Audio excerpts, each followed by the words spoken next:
प्रिय छात्रों, आज हम बीए पाठ प्रथम के द्वितीय प्रश्न पत्र में राजस्थान विश्वविद्यालय द्वारा निर्धारित पाठ्यक्रम में सम्मिलित प्रेमचंद कृत पूस की रात कथा को संक्षेप में सुनेंगे।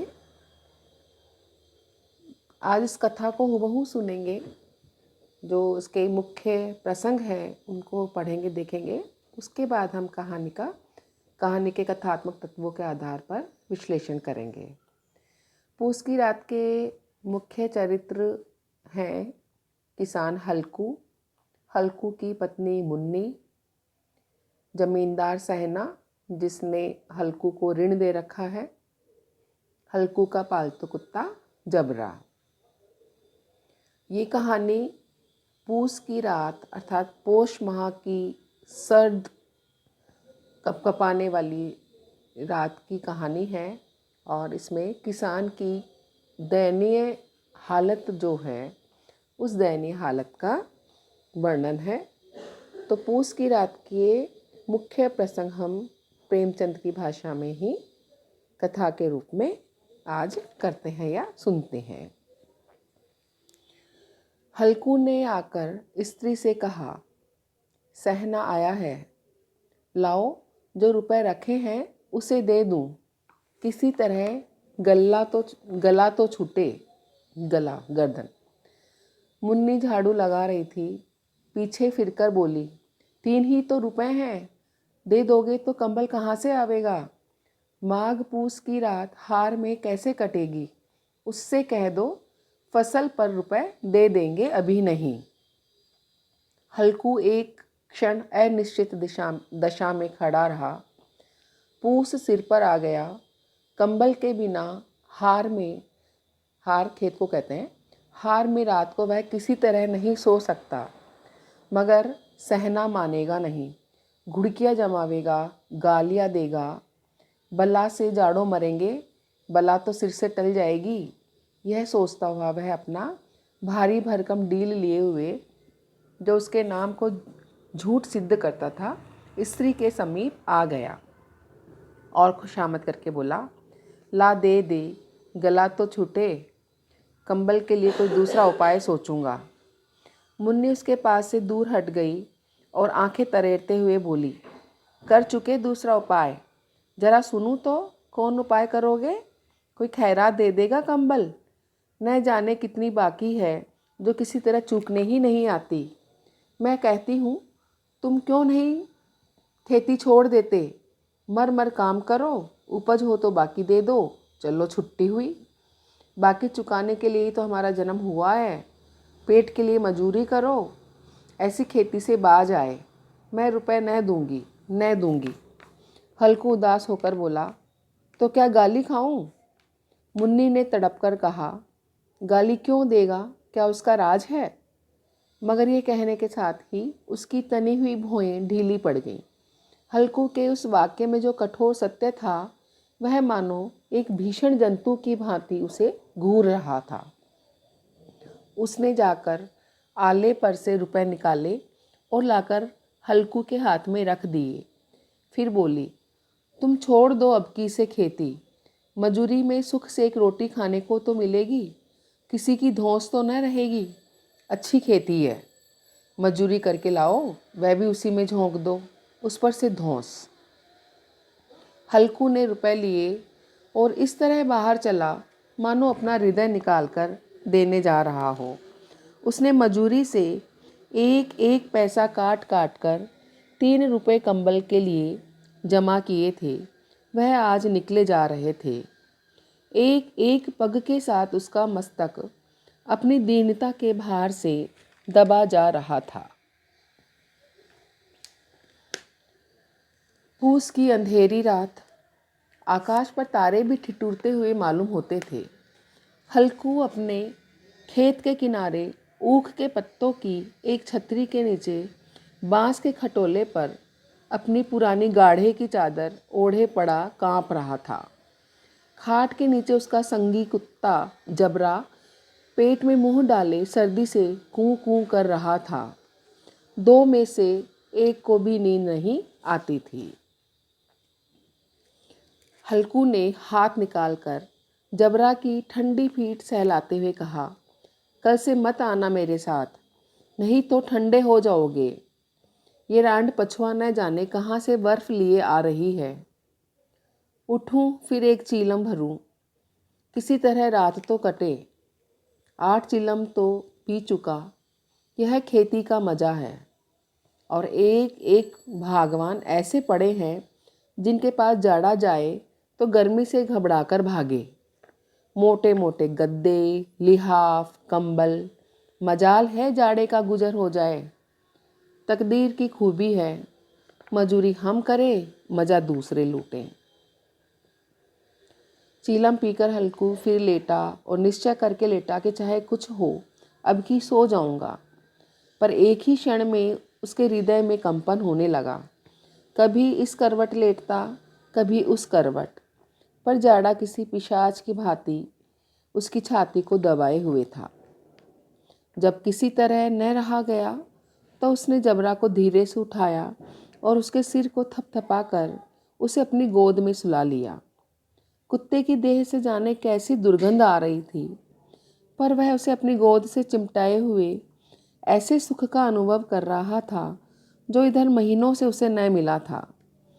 जबरा शायद समझ रहा था कि स्वर्ग यहाँ है, और हल्कू की पवित्र आत्मा में तो उस कुत्ते के प्रति घृणा की गंध तक न थी। अपने किसी अभिन्न मित्र या भाई को भी वह इतनी ही तत्परता से गले लगाता। वह अपनी दीनता से आहत न था जिसने आज उसे इस दशा में पहुंचा दिया। नहीं, इस अनोखी मैत्री ने जैसे उसकी आत्मा के सब द्वार खोल दिए थे और उसका एक एक अणु प्रकाश से चमक रहा था। सहसा जबरा ने किसी जानवर की आहट पाई।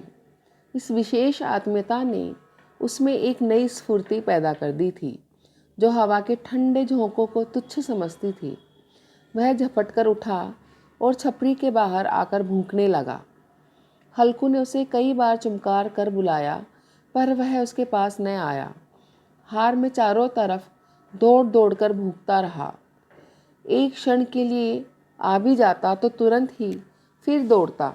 कर्तव्य उसके हृदय में अरमान की भांति उछल रहा था। 1 घंटा और गुजर गया। रात ने शीत को हवा से धधकाना शुरू किया। हल्कू उठ बैठा और दोनों घुटनों को छाती से मिलाकर सिर को उसमें छुपा लिया। फिर भी ठंड कम न हुई। ऐसा जान पड़ता था सारा रक्त जम गया है, धमनियों में रक्त की जगह हिम बह रहा है। उसने झुककर आकाश की ओर देखा। अभी कितनी रात बाकी है।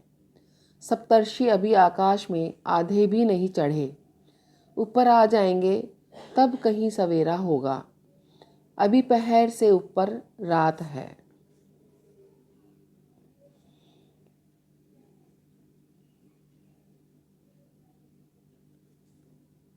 हल्कू ने आग जमीन पर रख दी और पत्तियां बटोरने लगा।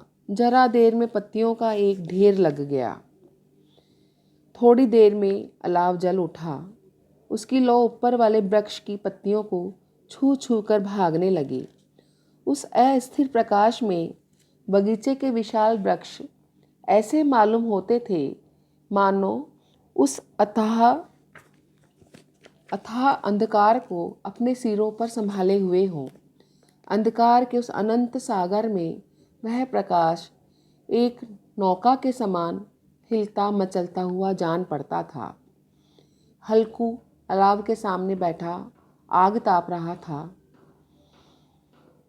एक क्षण में उसने दोहर उतारकर बगल में दबा ली और दोनों पांव फैला दिए मानो ठंड को ललकार रहा हो। पत्तियां जल चुकी थीं। बगीचे में फिर अंधकार छाया था। राख के नीचे कुछ कुछ आग बाकी थी। हल्कू ने फिर चादर ओढ़ ली और गर्म राख के पास बैठा हुआ एक गीत गुनगुनाने लगा था। उसके बदन में गर्मी आ गई थी, पर ज्यों ज्यों शीत बढ़ती जाती थी उसे आलस्य दबाए लेता था। जबरा जोर से भूख कर खेत की ओर भागा। हल्कू को ऐसा मालूम हुआ कि जानवरों का एक झुंड उसके खेत में आया है। शायद नील गायों का झुंड था। उनके कूदने और दौड़ने की आवाज़ें साफ कान में आ रही थी। फिर ऐसा मालूम हुआ कि वह खेत में चर रही हैं। उनके चबाने की आवाज़ चर चर सुनाई देने लगी। हल्कू पक्का इरादा करके उठा और 2-3 कदम चला, पर एकाएक हवा का ऐसा ठंडा चुभने वाला बिच्छू के डंक का सा झोंका लगा कि वह फिर बुझते हुए अलाव के पास आ बैठा और राख को कुरेद कर अपनी ठंडी देह को गरमाने लगा। जबरा अपना गला फाड़े डालता था, नील गायें खेत का सफाया किए डालती थीं और हल्कू गर्म राख के पास शांत बैठा हुआ था। अकर्मण्यता ने रस्सियों की भांति उसे चारों तरफ से जकड़ रखा था। उसी राख के पास गर्म जमीन पर वह चादर ओढ़कर सो गया। सवेरे जब उसकी नींद खुली तब चारों तरफ धूप फैल गई थी और मुन्नी कह रही थी, क्या आज सोते ही रहोगे? तुम यहाँ आकर रम गए और उधर सारा खेत चौपट हो गया। हल्कू ने बहाना किया, मैं मरते मरते बचा, तुम्हें अपने खेत की पड़ी है। पेट में ऐसा दर्द हुआ कि मैं ही जानता हूँ। दोनों खेत की दशा देख रहे थे। मुन्नी के मुख पर उदासी छाई थी, पर हल्कू प्रसन्न था। मुन्नी ने चिंतित होकर कहा, अब मजूरी करके मालगुजारी भरनी पड़ेगी। हल्कू ने प्रसन्न होकर कहा, रात की ठंड में यहाँ सोना तो न पड़ेगा। और यहीं पर हल्कू के इस संवाद के पश्चात कहानी समाप्त हो जाती है, जिसमें वो गायों के खेत चर जाने के पश्चात भी प्रसन्न दिखाई देता है कि पूस की ऐसी सर्द रात में उसे खेत में तो नहीं सोना पड़ेगा। कथात्मक विश्लेषण हम आगे दूसरे जो व्याख्यान है उनमें कथात्मक विश्लेषण करेंगे। आज पूस की रात की ये कहानी यहीं समाप्त होती है। धन्यवाद।